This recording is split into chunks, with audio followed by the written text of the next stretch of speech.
What's up, guys? Welcome back from the from the XMG. So many letters. MLG XMG. Pro Invite, of course. QXC Huck. QXC Huck, DRG, MC, MMA, MVP, TOD, TLO. TLO, San. SAN. Yeah. Of course, that is the match coming up next. TLO against San. This is the second quarterfinal match of the tournament. A best of 3 here. Game 1 will be on Belchier Vestige. Yes, indeed. TLO versus San. We got a Protoss versus Zerg. Those labels are weird on the loading screen. It's a Tempest and Mothership Core. What does that mean? Was that just me? I think that's just you. That was the strangest thing I've ever seen. You're... Okay, we're just going to ignore it because no one else sees it. So everyone's like, Axel Toss, why are you talking about things we don't know about? But here we are, guys. Game 1, best of 3, round of 8. This is the second quarterfinal match. Of course, in the first one, we saw Daisy close out Koss, so Daisy will move on to the next round of this tournament. Coming up a little bit later, we have Mr. Destiny making an appearance in this tournament. I know a lot of people looking forward to seeing how he does. In fact, that is the next best of 3 following this best of 3 between TLO and San. Yep. Next up is Destiny Morrow, and then Straylock versus Rhett will be closing out our day. Again, guys, remember to check out XMG. Huge thanks to them for supporting and presenting this tournament. Of course, Todd was the man behind the scenes, making it all happen, making it all work. So huge shout out to him as well. You can follow him at ToddSC2. Yeah, and definitely check out the notebook if you're looking for a laptop. That XMG notebook that we saw in the commercial just before the stream came back up honestly looked pretty sick. So if y'all are looking to support esports, or you're looking for a new laptop, XMG_notebook. Yep. Let them know that you think it's an awesome product. Absolutely. There you go. And of course, this is going to be a different matchup from the first one as far as race-wise. We got a Protoss versus Zerg, which means since this map is using new maps with potential new balance changes, we're going to have some more stuff to look at. Specifically, remember the Protoss changes, of course, being the Oracle is the big thing. Movement speed increased from 3.375 to 4.0. Acceleration increased from 2 to 3.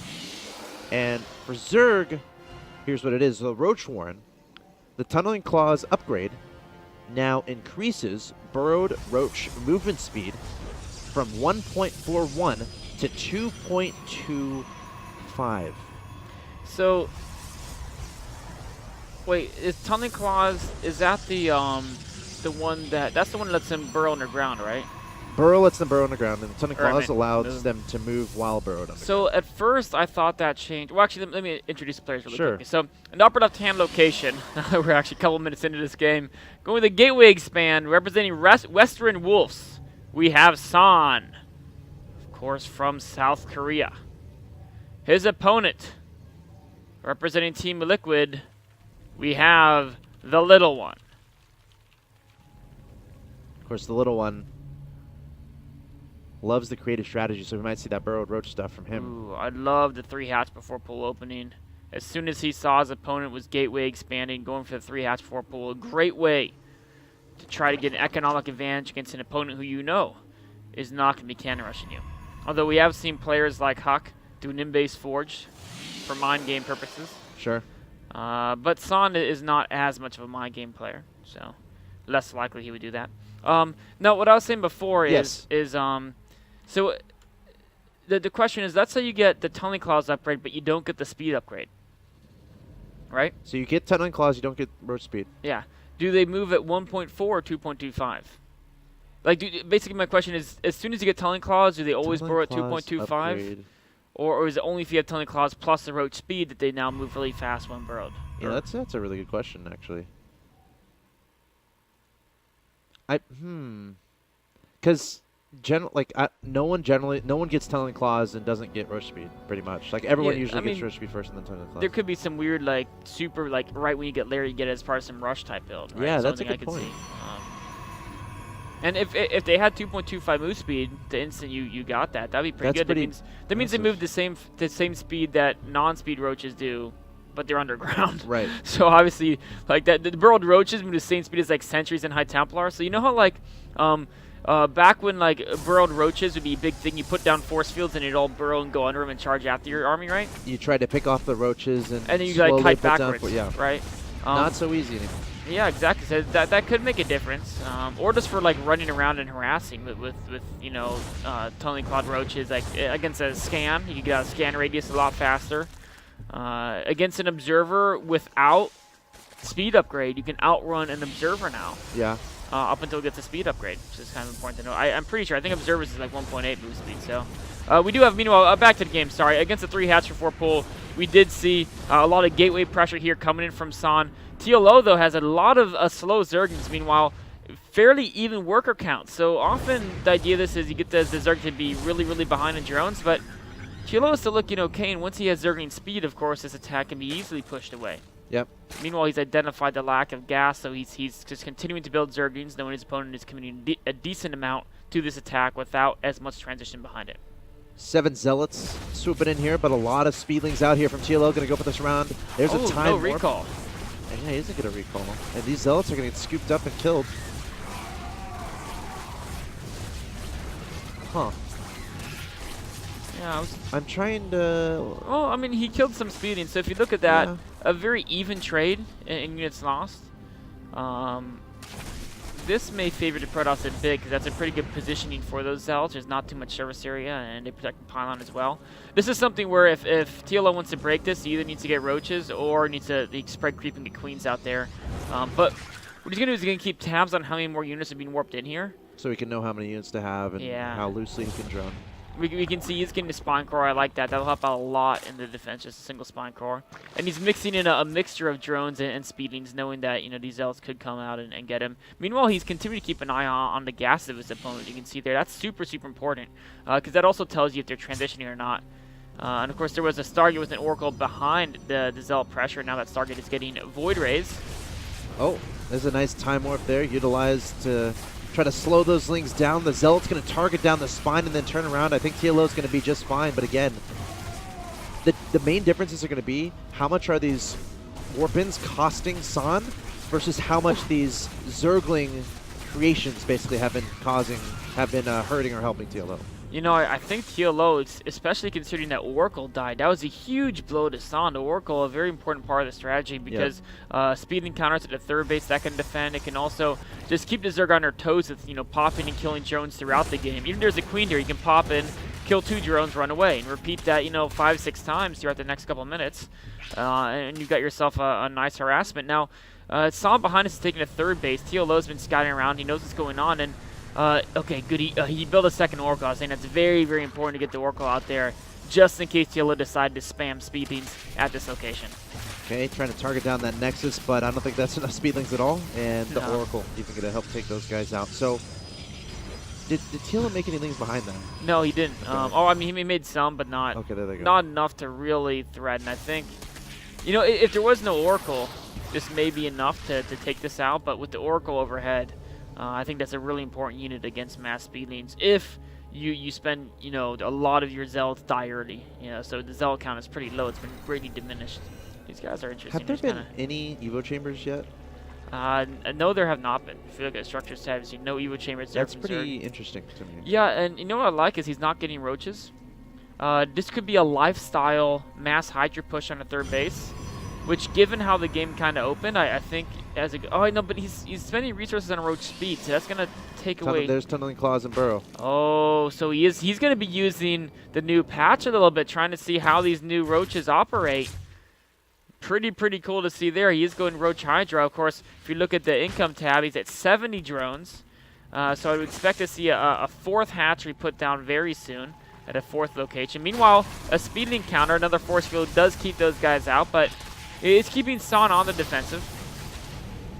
But like you said, no Evo chambers. So as the game goes on, the Roach Hydra will, it always gets weak over time, but in this case, without any upgrades, it's definitely going to be hit a little bit harder than you might otherwise think. But I don't think there's a single Robo yet. San's really worried about a Hydra attack. And this is actually not uncommon when you're going double Stargate, to actually skip the Robo. But maybe with this new patch, it's something that's easier to punish if you try to do something like that. So he's not going to have an Observer. Yeah, and that's actually, there's one cannon. But once that goes down... This could be a little bit #dicey. Yes. It's going to be a multi-attack. We can see he's going to pressure this location with Hydras and Zerglings, and the Roaches are going to get a natural. Snipe off that cannon and try to burrow under a force field. Ooh! And the Oracle, Wow. the Oracle just saw the Hydralisk. Meanwhile, the Hallucinating Phoenix, I think, did see the Roaches, but Oh, we see the burrowed roaches. We see they're burrowed and they're running to the natural. look how much faster they move now. That's a big change. They could pop up, kill that photon cannon. Look at that, going right under their force field. They're going to go straight to the main base. There's no detection once they get out of photon cannon range. Oh my god, look at them go. A go. big move here by TLO. Look at them go, sprinting into the main base underground. Void Race trying to figure this out. Of course, there's no detection there in the main. Dude, that's not enough Stalkers to stop them. Okay, with the Void Race at home, he should be able to hold us back, but with the Void Race at home, of course, okay, he's using Revelation to reveal them as well. Meanwhile, TLO's getting to the third base. Roach is hiding to attack later. Getting a couple probes here, but Photon Overcharge is very good, and these units may be stuck. Okay, but he got the cannon! And there's no Colossi here, so the Hydras can be... He could burrow whenever he wants as well. Burrow. You gonna burrow? Okay, he's burning some of the Roaches. He's trying to get them in. He's maybe going to pop them up, get a couple. Oh, more Roaches coming in from the back now. TLO coming in with more Roaches, trying to take down those sentries. Those are going to be the expensive guys you want to take out. Also, a lot of probes have fallen during all of this. TLO making lots of Roaches and Hydras in that production tab. Burrowing again and trying to scoot underneath these Stalkers. But now that the Void Rays are here, I think that might mean the end of this push. There is an Oracle available to use Envision if needed, and TLO is going to back away, but I don't think he's too unhappy. You know, San actually dealt with that amazingly considering the position he was in, I think. He only lost, actually, 7 probes, which is pretty impressive. Units lost tab is going to show fairly even. And of course, they're both on 3 bases. TLO just now getting that 4th base up. There's no drones at it. Oh, there's a burrow getting closing the distance. The Hydra's trying to peck away at those Void Rays. Only 1 Void Ray remaining against 2 Hydras. That's going to be the big story here. Meanwhile, the Stalkers below getting taken out by the Roaches. 2 Beebo Chambers just now finishing. So TLO just now going in the upgrades, trying to maximize the efficiency of this attack. He kills these cannons. Oh, because the Oracle turn on its beam. Yep. It's going to try to get out of there. I can't tell if they're burrowed or not burrowed. Some of them are. And you know what? If you're retreating like this, as a Zerg from now on, if you have Tunneling Claws, Burrow's a great way because look at how fast they regenerate. See those Stalkers trying to kill them, but the regeneration is quite high. And if you just click on one of these Roaches, you can see its life. I mean, obviously, he lost a couple because there's so much damage output. Sure. Meanwhile, there is, a pylon here taking over the 4th base. Also, Oracle gets into the main, kills a lot of drones. Massive damage being done here, actually, with the counterattack by San. Taking a look at things, San's actually killed more drones than TLO's killed probes, even though TLO's been the one on the attack most of this game. Oh, no, and the Oracle's not done yet either. Going to the 4th base, drones are fleeing terror. They could use Burrow. But the artist can actually be taken out. Ooh. Look how fast that Oracle is. Wow. Zipping around. You know, things move faster in this patch. Oracles, Roaches. I like it. Yeah. I like it so far. Another attack here.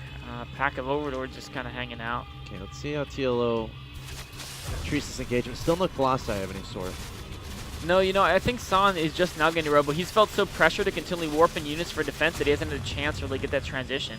And I don't really blame him just from the way the game's gone. Blink Stalkers against Roach Hydra. Back away. TLO not feeling like he has quite enough.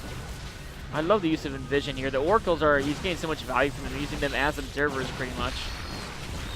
And that's pretty interesting because it's like double patch changes we're seeing at literally the same time. The Oracle, following the burrowed Roaches. That was a very bold blink there, punished for it with a couple Stalker losses. Gotta be careful. Stalkers are fancy. Finally, we do have upgrades coming in from TLO. It's gonna be 1-1 soon. Meanwhile, the Stalkers do have 2 attack upgrades. And the Robo just finished. All right, another engagement happening here at the 3rd base. I don't know if this is enough Hydras. I mean, it's really good position here from San. The time warp on the Hydras is making stuff tough as well. Like, we see a lot of Hydras also running around in the back, so they're not necessarily engaging, whereas San has a nice concave, and most of his Stalkers are involved in the fight. You're going to do another offensive blink here, and TLO caught a little bit off guard again, but San has to make sure not to overextend, and now the fight is turning a bit closer.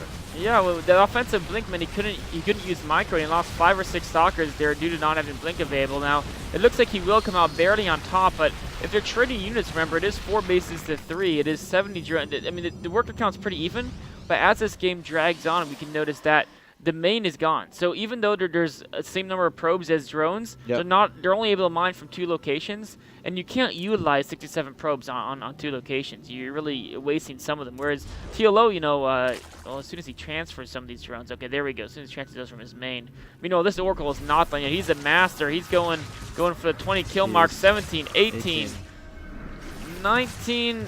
Oh no, he's distracted trying to micro back his stalkers, and he never becomes.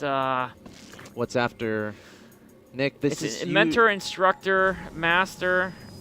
Wow, I can't believe executor. Executor. He never becomes an executor. Oh, this could be pretty big. Remember, all these roaches can burrow and just be annoying all game long. Taking down the cannon, sprinting towards that natural expansion. The Nexus is actually going to be targeted down. I could take it out. There's no way that Nexus is surviving. Meanwhile, we do have a little bit of a counter here with Stalkers, but TLO is on top of that. He's going to defend that just fine. The Nexus goes down. The Oracle that could provide Envision is actually unpowered. Meanwhile, Train on the top of the ramp, a good concave for TLO here.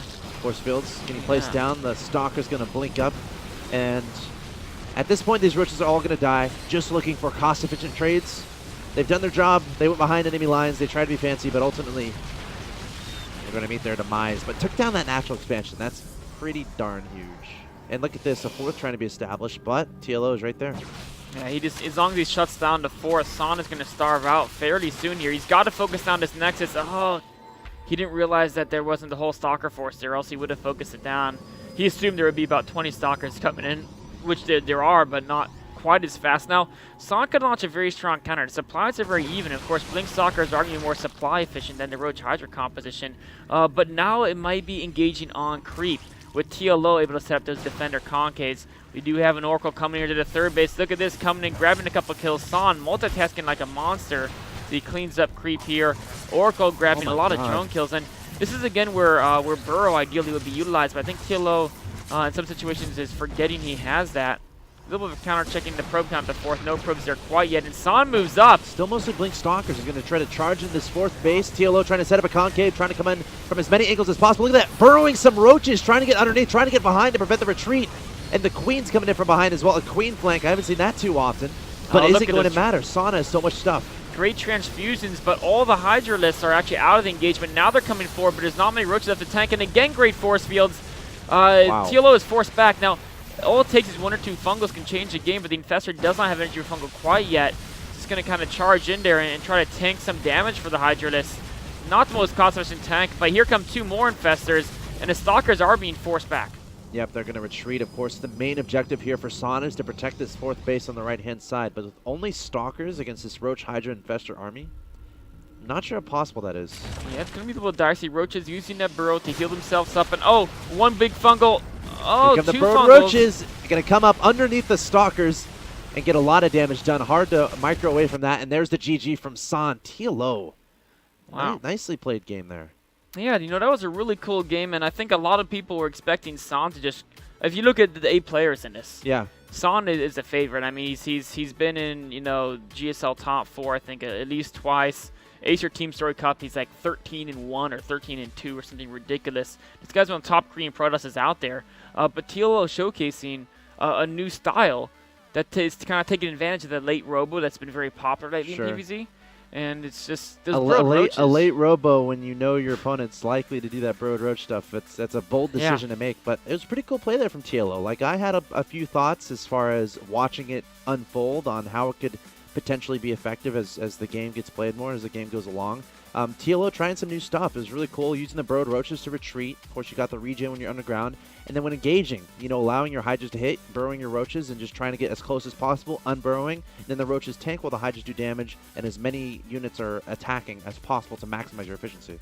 You know, one other thing that actually helps a lot is you let the Roaches take like 1 volley, and then you burrow them, and the target priority is decreased. So the Stalkers then shoot the Hydralisks. And normally you do want the Roaches to tank a bit, but you actually ideally want the damage to be spread out as evenly as possible. Sure. So the Roaches take a volley, then they burrow, then the Hydralisks take a volley, then the Roaches close the distance and pop up, and then they're again resuming their tanking job. But there's that 1 volley that kind of didn't hit the Roaches, and actually they regenerated the first volley during time as well. So you almost neutralize 2 stalker volleys, except for, you know, the roaches that are focused enough that actually die during those volleys. Very interesting game. Of course, this is a best of 3. That was game number 1. So San versus TLO is going to happen again. San has some work to do. He has to win 2 in a row to advance to the next round of this tournament. TLO only needs to win 1 more. Remember, guys, we have plenty of StarCraft 2 matches coming your way today. After this, it's going to be Destiny versus Morrow, followed by